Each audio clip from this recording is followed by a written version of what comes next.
오늘은 봉독해 올린 요한복음 14장 26절로 27절까지 있는 말씀을 근거로 해서 평안을 너희에게 주노라, 이런 제목으로 함께 은혜의 말씀을 나누겠습니다.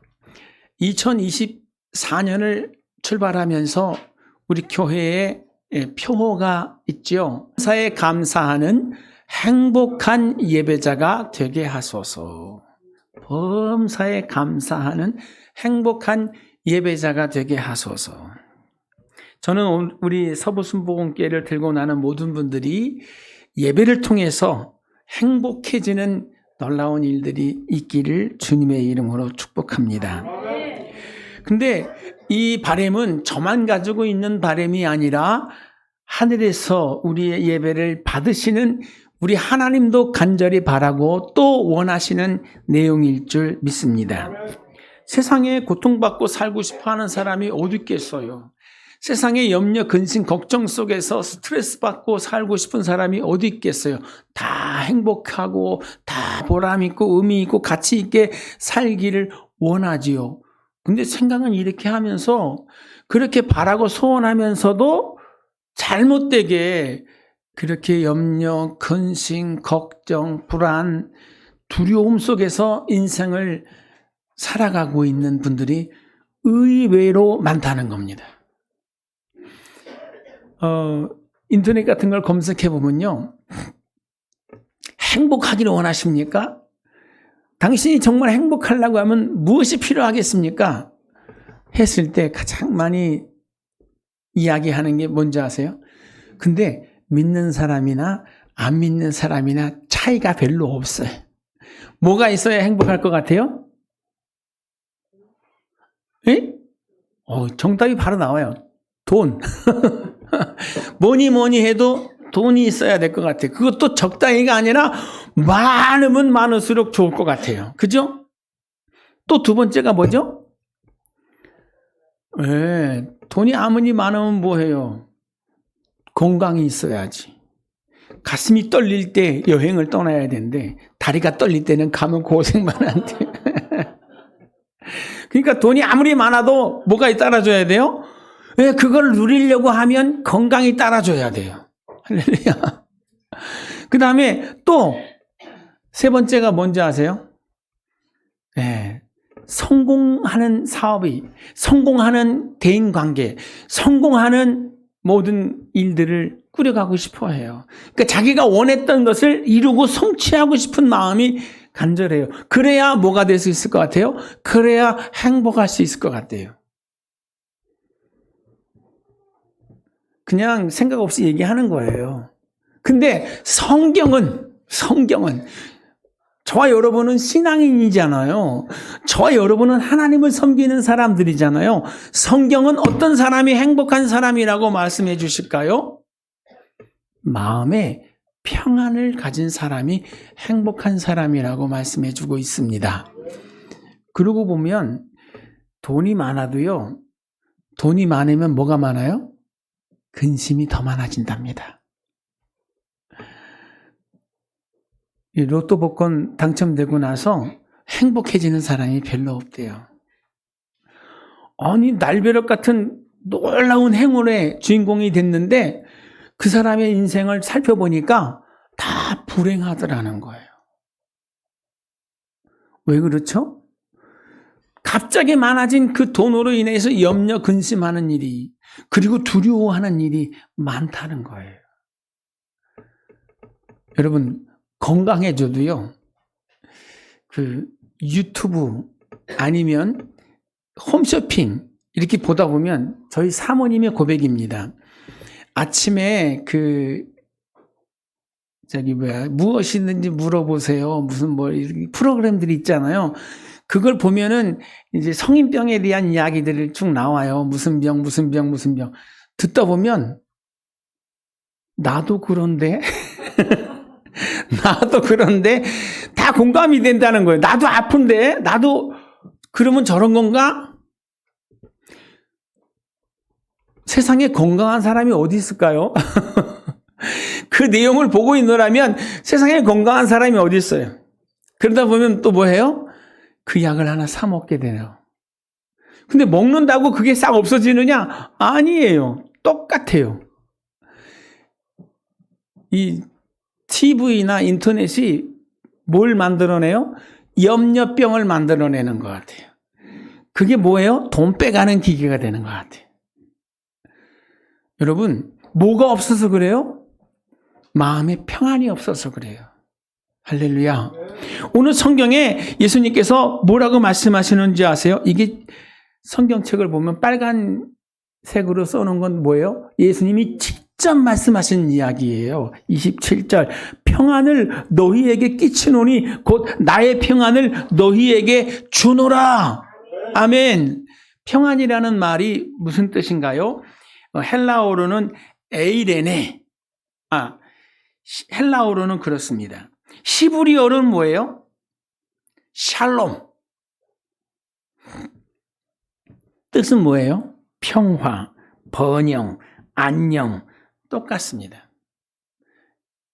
내용은 똑같은 건데 뭐예요? 히브리적 발음과 헬라적 발음이 다를 것뿐이에요.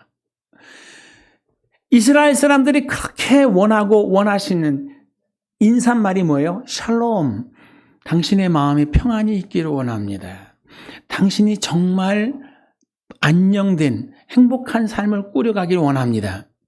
우리나라 사람들은 뭐라고 인사하는 줄 아세요? 네, 밤새 안녕히 주무셨어요? 진짜 밤새 안녕이라는 말은 겪어본 사람들은요, 정말 뼈에 사무치게 나와요. 밤새 안녕히 주무셨습니까? 별일 없으셨어요? 그런가 하면 또 뭐예요? 식사하셨어요? 근데 이거 옛날 얘기거든요? 아주 옛날 얘기예요. 거기랑 아무 상관도 없는 그런 세대의 분들도 우리는 뭐라고 인사해요? 식사하셨어요? 우리 밥 한번 먹을까요?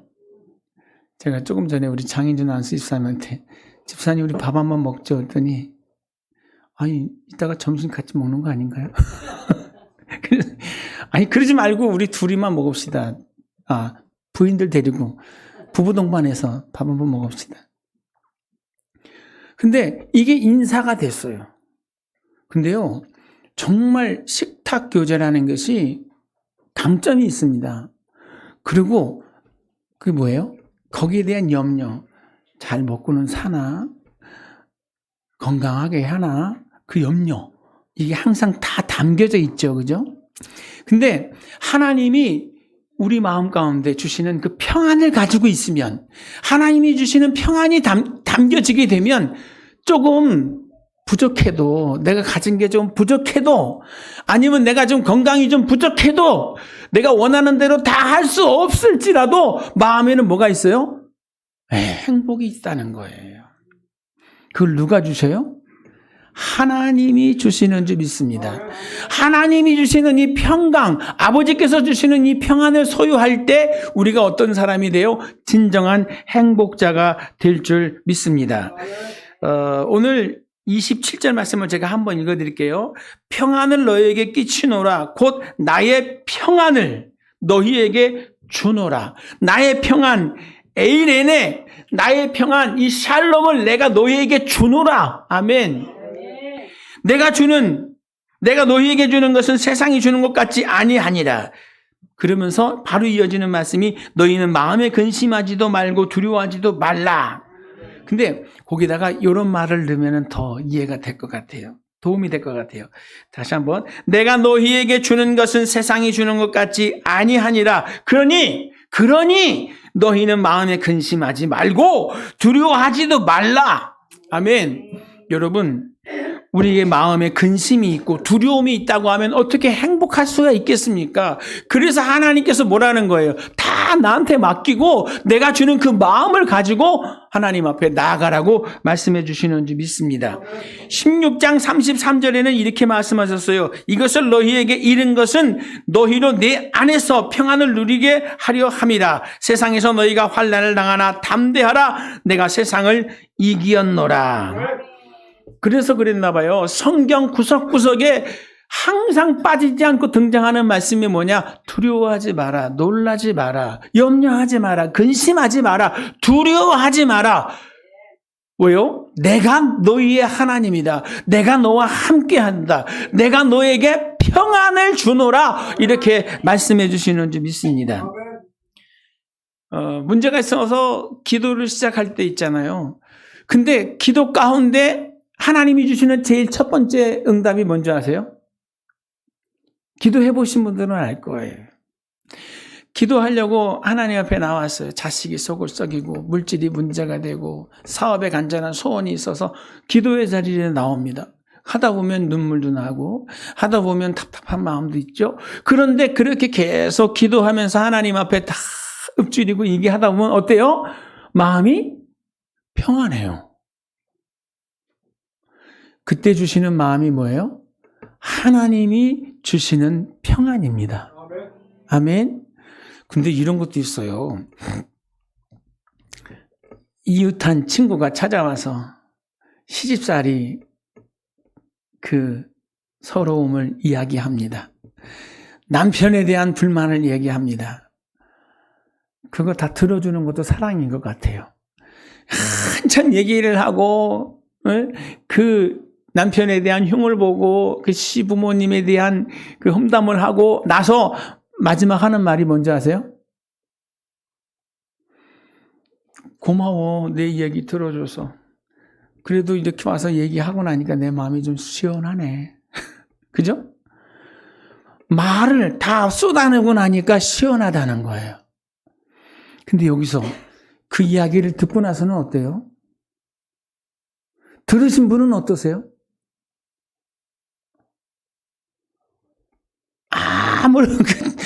아무렇지도 않나요?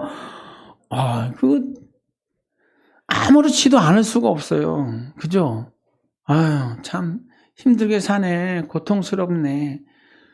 근데 그냥 듣는 게 아니라 그것도 뭐가 돼야 돼요? 창할 때 이렇게 훈수를 두듯이, 그죠? 이렇게 그래? 진짜 그래? 못됐다. 진짜 힘들겠다. 이렇게 훈수를 둬야 되잖아요. 그죠? 맞짱을 떠줘야 돼. 이게 뭐라 그러죠, 그걸? 장단을 맞춰줘야 돼. 그러다 보면 우리도 같은 모습이 되는 거예요. 근데 그게 사라지지가 않습니다. 그 영향력이라는 게 있어요. 내가 그렇게 듣고 와서는 나도 똑같이 그런 사람이 돼요. 근데 여러분, 사람한테 하지 말고 우리 하나님께 드리시기를 바랍니다. 네 그 수고하고 무거운 거 다 내게로 가지고 와서 내게 쏟아놓으라고 말씀하시는 줄 믿습니다. 하나님 앞에 다 아뢰이고 하나님께 다 고백할 때 하나님이 주시는 진정한 평안, 하나님이 주시는 진정한 쉼이 우리 가운데 임하게 될 줄 믿습니다. 아멘. 그래서 오늘 본문에도 이렇게 말씀하셨어요. 26절에 보혜사 곧 아버지께서 내 이름으로 보내실 성령, 그가 너희에게 모든 것을 가르치고 내가 너희에게 말한 모든 것을 생각나게 하리라. 보혜사. 여러분, 하나님께서 예수 그리스도를 통해서 우리와 함께 하셨죠. 그 다음에 그 사역이 다 마쳐지고 나니까 부활하시고 40일 동안 계시다가 승천해서 가시기 전에 제자들에게 하는 말이에요. 내가 가는 것이 너에게 유익이야. 내가 가면 아버지께 구하겠으니 그가 또 다른 보혜사를 너희에게 주사 영원토록 너희와 함께 하실 거야. 그분이 오면 뭘 주세요? 성도의 마음에 평안을 주시는 거거든요. 내가 주는 것은 세상이 주는 것 같지 않을 것이다. 내가 주는 것은 진짜다. 이렇게 당부해 주시는 줄 믿습니다. 근데 그분이 오셔서 무슨 역할을 하냐면 보혜사의 일을 하는 거예요. 여러분, 보혜사의 뜻을 아시죠? 우리 곁에 오셔서 우리를 도우시는, 우리의 상담자, 우리의 변호자, 우리의 치료자라는 뜻을 가지고 있습니다. 그런데 변호자라고 하는 뜻이 더 강해요. 내가 마땅히 빌 바를 알지 못하나 말할 수 없는 탄식으로 나를 위해 중보해 주시는 보혜사. 그 보혜사의 기능이 더 강합니다. 이 보혜사라고 하는 뜻이 그전에도 있었어요. 예수님 당시에도 보혜사라고 하는 뜻이 있었어요. 보혜사의 역할도 있었고, 어떤 때 주로 쓰이느냐면 그 재판장 앞에서 보혜사가 쓰여집니다. 이런 이야기가 있습니다. 헬라 시대 때 그 부자가 살고 있었는데 그에게는 아들이 딱 하나 있어요. 그런데 그 아들이 안타깝게도 조금 부족해. 착하긴 착한데 잘 믿어주고 잘 따라주는데 영리하지가 못해. 그런데 그 아들에게 많은 그 재산을 물려주고 가야 되는 그 아버지 마음에 근심이 있어요. 근데 다른 방법을 구하지 못하고 그냥 운명을 하고 말았어요. 그러니 그 재산은 다 누구 것이 돼요? 그 아들 것이 되지요. 근데 그 아들이 그걸 감당하지 못하는 거예요. 다 자기 건데 자기 것 간수도 못해.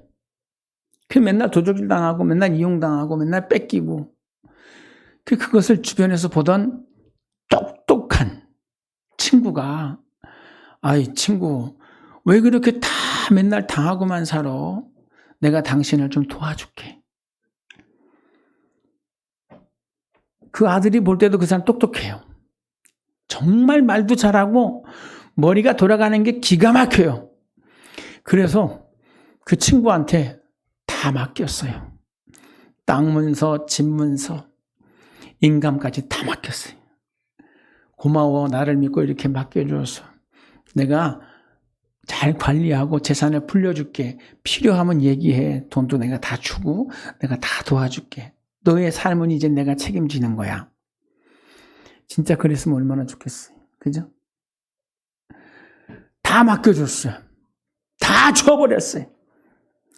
그 친구가 어느 정도 시간이 지나기까지 필요한 돈, 필요한 환경 다 만들어줘요. 아무런 불편함이 없게 해줘요. 그러더니 어느 날 자기 식구들을 다 데리고 집으로 들어오는 거예요. 그리고 자기 형제들한테 이 부잣집 아들의 것을 다 역할을 나눠주는 거예요. 왜 이렇게 해? 왜 그렇게 해? 이해가 안 가지만 말도 못하고. 그러다가 이 친구가 그러더래요. 이제 우리 집에서 나가줘. 누구 친구가? 그 못된 친구가. 그 똑똑한 친구가. 그 착하기만 한 물러터진 이 부잣집 아들을 내쫓아버렸어요. 억울해서 이제 신고를 하고 재판을 하는데 재판관이 그러는 거예요. 당신의 억울한 그 상황을 한번 이야기해 보세요. 이야기도 잘 못해. 그냥 너무나 억울하고 분해서 울기만 하는 거야. 운다고 돼요? 전원 이렇고 후는 이래서 이랬는데 이것이 이렇게 된 겁니다. 라고 하는 그 팩트를 얘기를 해야 되는데 표현을 못하는 거예요. 그러니까 재판관이 답답해서. 그러면 상대편, 피의자 나와서 한번 얘기해 보세요. 그 똑똑한 친구는 웅변력이 너무 뛰어나요. 아주 그냥 유창하게 얘기합니다. 내가 원래 이 친구의 것을 맡아서 관리하는 청직입니다. 그런데 이 친구가 고맙다고 이것도 주고 고맙다고 이것도 주고 고맙다고 이것도 주고 다 주셔서 이것이 다 내 것이 됐던 거예요. 원래는 내 것이 아니었습니다. 그런데 이 친구가 문서를 주어서 도장도 찍어주고 다 저의 소유로 만들어줬습니다. 그래서 제 것이 된 거예요. 문서가 누구한테 있어요? 도장이 어디 찍혔어요? 그죠? 그러니까 완전히 말도 못하는 거예요. 바보같이 당한 거죠. 근데 마지막 재판관이 판결을 내리기 전에 이런데요. 고발하신 분은 보혜사를 선정해 주세요. 누군가 당신을 위해서 변호해 줄 수 있는 보혜사를 선택해 주세요. 누군가 한 번의 변호를 받기를 원하는 거예요. 우리나라도 지금 그렇게 만들어져 있습니다. 돈이 없어서도 어떻게 해요? 관선 변호사인을 구해가지고 나라에서 이렇게 제공해 주잖아요. 그럼 그 변호사가 와가지고 전후사항을 파악해서 변호해 줘요. 이 사람의 입장에서 다 설명을 해 주는 거예요. 근데 그걸 누가 해야 돼요? 그 사람이 인정을 해줘야 그 변호사의 역할이 감당이 되는 거예요. 근데 그 부잣집 아들이 재판을 시작한다니까 동네 사람들이 다 모여와서 듣는데 부잣집 아들이 얘기할 때 속이 터지고 그 똑똑한 도둑놈이 얘기할 때는 고개가 끄덕끄덕해지는 거예요. 근데 그 전후 문맥을 다 아는 한 노인이 손을 들고 내가 이 사람의 보혜사가 되겠습니다. 이렇게 얘기를 하는 거죠.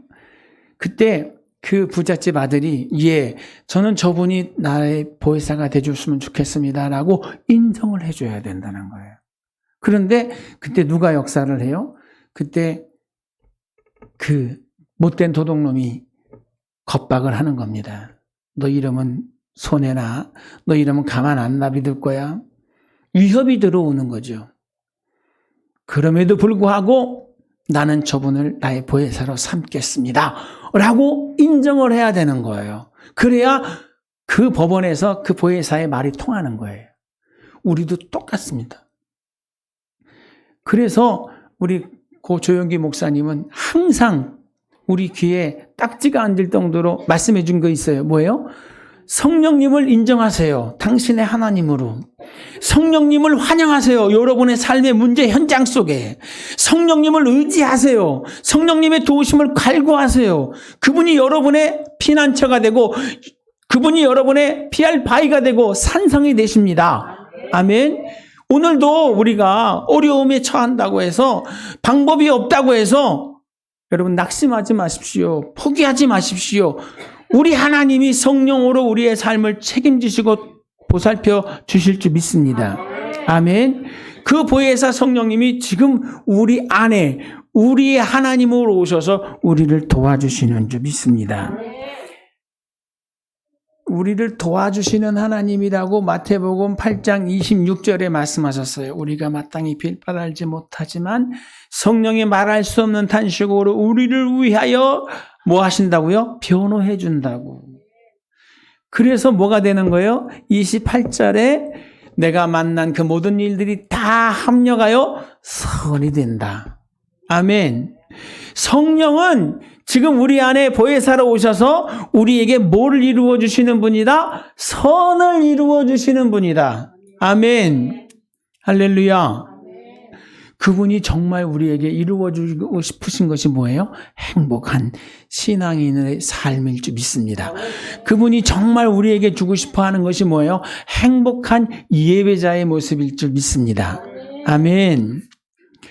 마지막으로 한 말씀 더 드리겠습니다. 어떤 사람이 행복한 사람이 되느냐? 감사할 줄 아는 사람이 행복한 사람입니다. 아멘. 보세요. 범사에 감사하는 행복한 예배자. 할렐루야.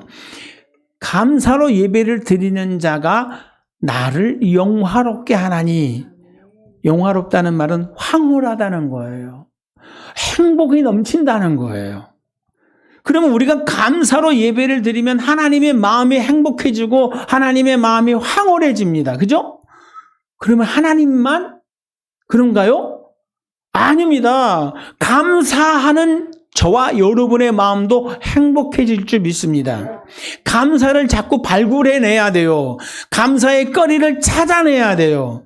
사소한 일들 속에서도 감사의 내용을 여러분 발견해내서 늘 고백하고 그것으로 하나님을 찬양하고 예배할 수 있는 저와 여러분 다 되시기를 주님의 이름으로 축복합니다. 아멘. 그 아주 유명한 이야기가 있죠. 저도 한번 얘기를 드린 적이 있는 것 같은데, 이 여인은 가난한 미혼모의 딸로 태어났습니다. 그래서 그 어머니의 손에서 크지 못하고 할머니의 손에서 컸어요. 부족함이 많았겠죠? 그래서 할머니의 품에서 자라던 이 여인이 14살 때 사촌 오빠한테 성폭행을 당해요. 근데 아이까지 낳았어요. 그 성폭행당한 그 일로 인해서 임신이 돼서 14살짜리가 아이를 낳았어요. 참 인생 많이 꼬였죠? 근데 그 아이가, 태어났던 아이가 아들이었는데 1년도 못 돼서 죽었어요. 누구의 품에 안겨서? 그 14살짜리 엄마의 품에 안에서 죽었어요.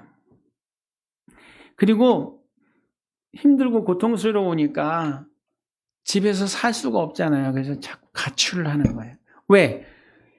그 사촌 오빠도 있고 자기를 힘들게 하는 많은 환경이 거기 있으니까 거기서 도저히 있을 수가 없어서 집을 나가는 거예요. 나가면 나와 있는 애들을 만나잖아요. 그 애들은 어떻게 살아요? 더 험하죠. 마약, 성폭행, 반복되는 거죠. 그렇게 살다가 이 여인이 지금은 어떻게 됐을까요? 지금은 전 세계에 유명한 쇼 아나운서가 됐습니다. 누군지 아시죠? 오프라 윈프리. 토크쇼의 여왕이 됐어요. 근데 어떻게 이렇게 변화될 수 있었을까? 어떻게 그렇게 바닥을 치던 인생이 그렇게 최고 절정의 인생으로 탈바꿈되어질 수 있을까? 그 비결을 말할 때 이 여인은 이걸 얘기합니다. 나는 감사의 제목을 찾았습니다. 감사할 수 없는 상황이었지만 자기는 그 속에서 감사거리를 찾았대요. 그래서 감사합니다. 감사합니다. 라고 말하기를 시작했다는 거예요. 비결을 인터넷에 검색해 보니까 오프라 윈프리가 얘기한 거 있어요. 작고 소중한 노트를 하나 구입하세요. 그리고 아침에 일어나나 저녁 때 잠자리에 들기 전에 그 하루의 일과를 돌아보면서 감사의 제목을 쓰세요. 생각하는 건 좋은데 뭐 하지 못한다는 거예요? 자꾸 잊어버린다는 거예요. 근데 기록하다 보면 정리가 돼요. 정말 감사한 일이구나. 그리고 또 뭐예요? 그거를 반복해서 또다시 읽어보라는 거예요. 버스를 타고 어디를 가든지 전철을 타고 어디를 갈 때 아니면 시간이 나서 잠깐의 여유가 있을 때 그 노트를 펴놓고 나에게는 이런 감사한 일이 있었지. 그때 참 감사한 일이야. 오늘 아침에는 모닝커피와 맛있는 과일 샐러드를 먹을 수 있었다는 것이 정말 감사한 일 같아. 오늘은 누구를 만났는데 나에게 이런 이야기를 해준 그것도 정말 감사한 것 같아. 이렇게 감사의 제목을 기록해놓고 계속 그걸 반복하고 그걸 나누고 그걸 고백하고 생활했더니 어느 순간 주변에 감사의 제목들이 더 많이 늘어나더라는 거예요. 할렐루야. 우리 서부순복음교회 성도님들 이렇게 면면을 보면 우리 주변에 많은 사람들도 그래요. 이야기를 하다 보면 기승전 자기 틀로 돌아가요. 자기는 기준의 틀이 있어요. 그래서 무슨 문제를 얘기를 하면 항상 다른 얘기를 하다가도 그 틀로 돌아가서 비난하고 공격해요. 왜? 내 마음에 상처가 있어서. 오프라 윈프리처럼 그렇게 상처가 많습니까? 그렇죠. 그거에 비할 수 없을 정도로 더 큰 상처도 있겠죠. 그러나 여러분, 우리가 그것을 계속 또 반복하면서 상대를 비난하고 비방하고 공격하면 우리는 정말 슬픈 공동체가 됩니다. 절대로 지나간 거는 과거에 묻어두셔야 돼. 다시 끄집어 올려가지고 다시 그 내용을 이야기하면서 어느 사람을 비방하거나 비난하거나 공격하면 안 됩니다. 성경에 그랬어요. 너희 속에 있는 것이 너희 입으로 나온다. 내가 누구를 저주하거나 내가 누구를 비방하거나 할 때 여기 먼저 만들어줘야 돼요.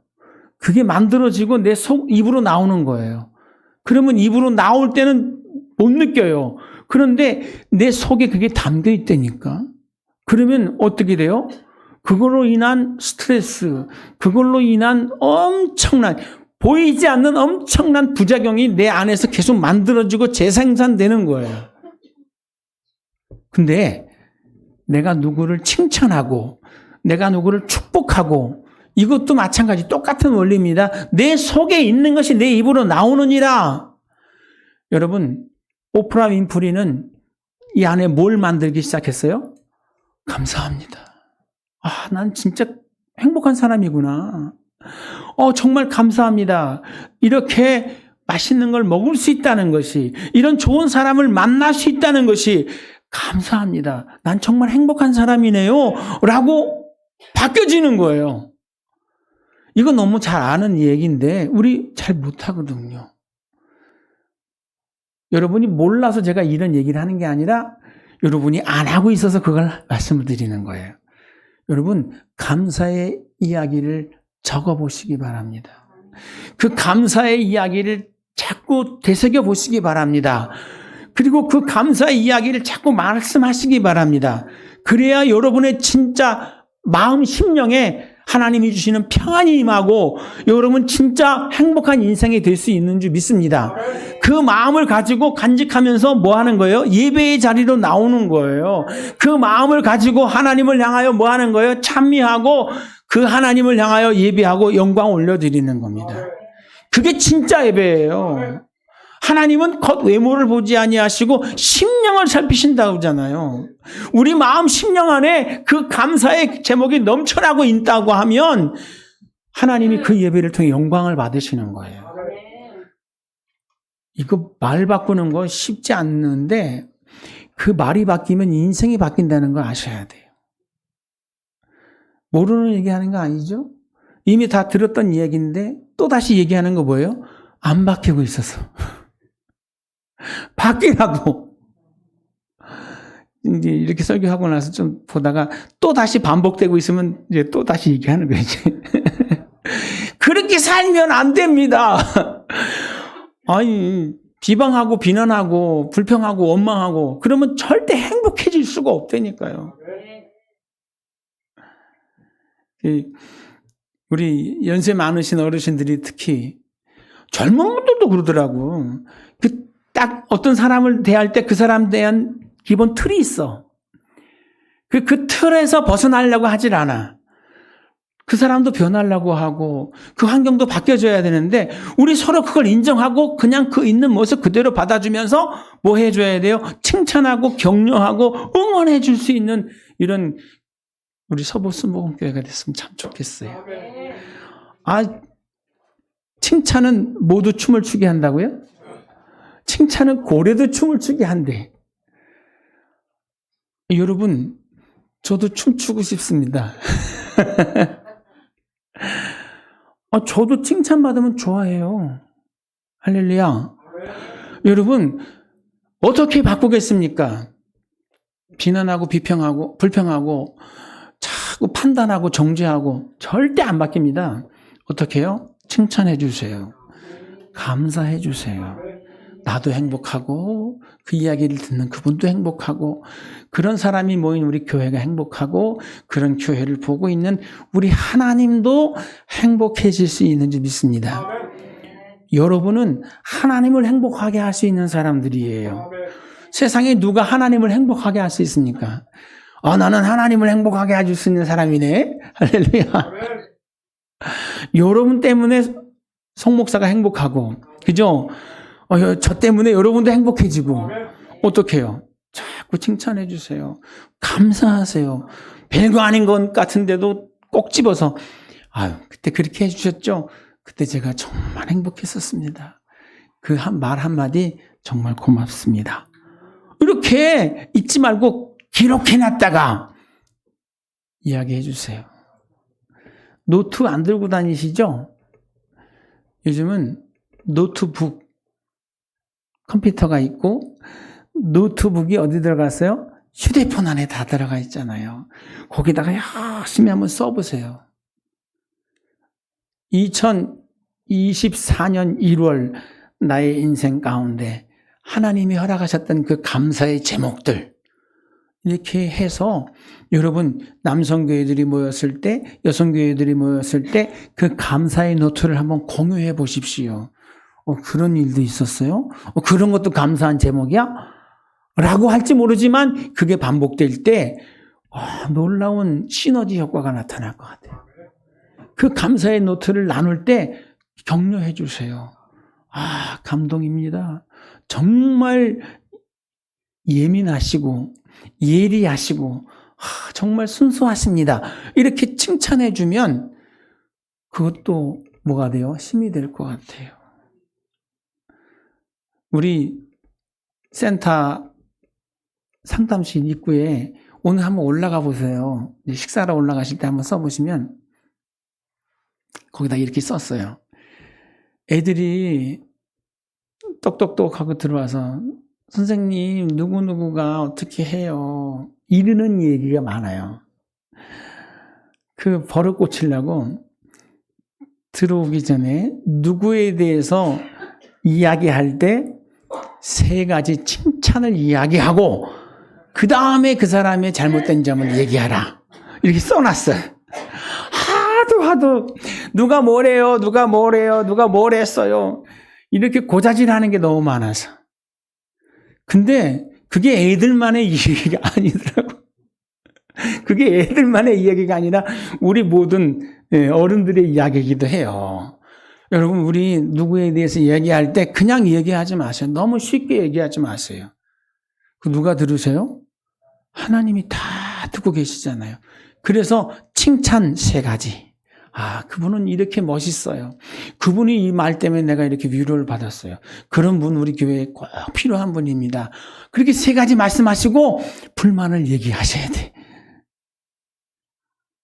아시겠죠? 네. 그래서 우리 교회는 왜 사람이 그렇게 찾으려고 하면 허물이 없겠습니까?